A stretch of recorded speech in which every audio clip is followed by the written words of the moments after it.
So the same kind of ploy that makes folk songs or pop songs like Happy Birthday and Oh Susanna work is what composers have at their disposal to make their pieces go forward and create a structure. So one piece that's very familiar to a lot of people is the Bach C Major Prelude, and that's a great example of how you keep venturing more and more in the spectrum to create a color play for a larger work of music.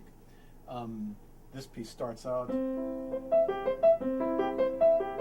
with a C major chord. Interestingly, that very bright tone gets doubled and gets placed on the top. So the first thing we hear is this very bright E in the C major key. Then we're thrown into the very flat end of our spectrum, placed on the top with the F, and then the sharpest note in the spectrum is placed on the bottom. So that gives us a compass, gives us boundaries for our C major key. Now, one interesting thing happens here is that our perfect fifths are now E and A.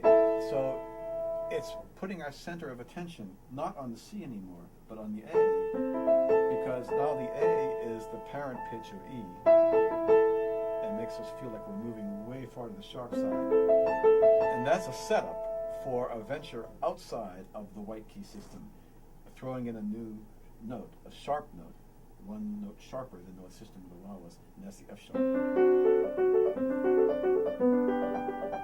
And that is where we are for a while.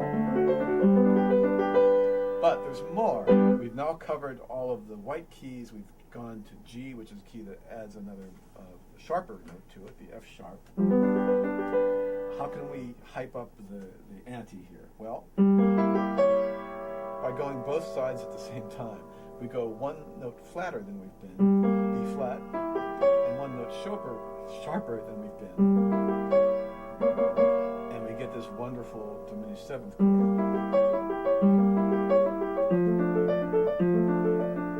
And then the fun continues by adding a still flatter note, in fact, a way out flat note, A flat, along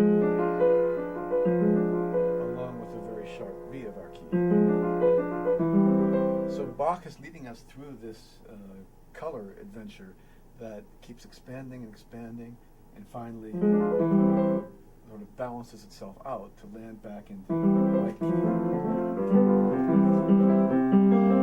So he's halfway through the piece. Now what's he going to do? Well, he's going to make things a little bit more interesting by throwing these different colors in a juxtaposition that increases the intensity of the music.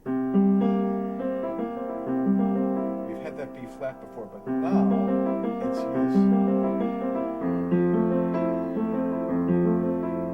to lead to a flat note F.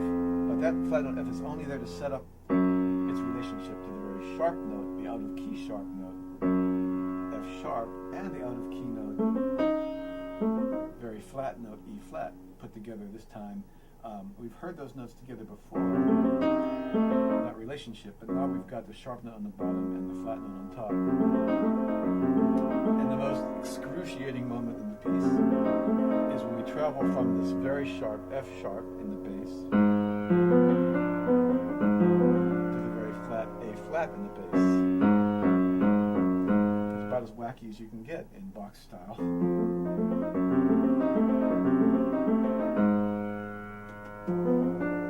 Interesting when that happens, Bach stops playing chords. He's so much into the sound of these pitches, there's no longer a chord in the right hand, but just a little noodling around B and D. So that's how one composer in one piece used the spectrum, and we'll find that so many composers have a similar kind of strategy, always applied in their own personal way and something that's specific to the piece, but generally following these rules that you get something set up and then you add something fresh to it. As a composer, you're always looking for some new way to pique the listener's interest, to move the piece forward, to take it to a new level.